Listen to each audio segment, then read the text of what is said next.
Ito ang aking Griffin Claret. Ah, Acquire ito kay late Freddy Yulo 2010. So, tinulungan ako ng kaibigan ko si Unico sa sabong.net ang name niya. Pero ang tunay na pangalan niya ay Christopher Lopez. So, relative siya ni Freddy Yulo. Tinulungan niya ako makakuha nito.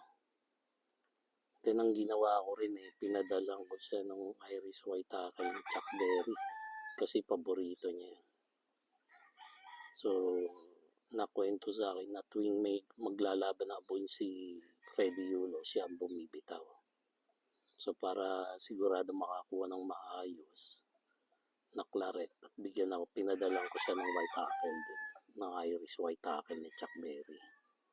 Yun ang mga Irish White Tackle ko alam naman din yung kaibigan ko si paring Rico Nabong, pamangkin ni late attorney Ram Lopez, na siya namang responsable sa pagpapadating dito kay Chuck Berry.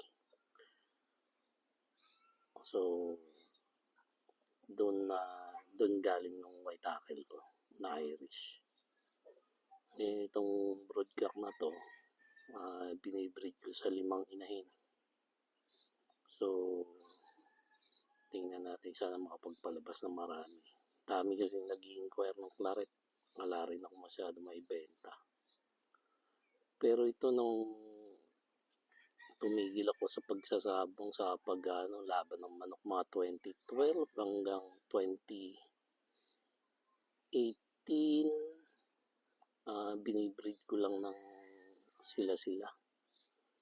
Tapos, naglaban ako ng bakbakan ng 2020. 3 claret na pure medyo mabababa na nun. Kasi sila lang talaga ang binibreed ko. 2 nanalo, 1 natalo.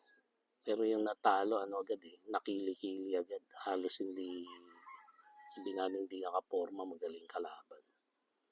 Pero yung 2 nanalo sa bakbakan na 8 stag. So, umiscore tayo doon ng 6 points. 3 claret ang ginamit ko na pure. Ngayon, ito kanya matatangkad na to, may infusion na to ng yung mga bebo to na claret. And itong ginagamit yung broodcock. Siya napili ko dahil siya pinakamaganda. Tinatabi-tabi ko to. So, ngayon gagamitin ko. Ginagamit ko.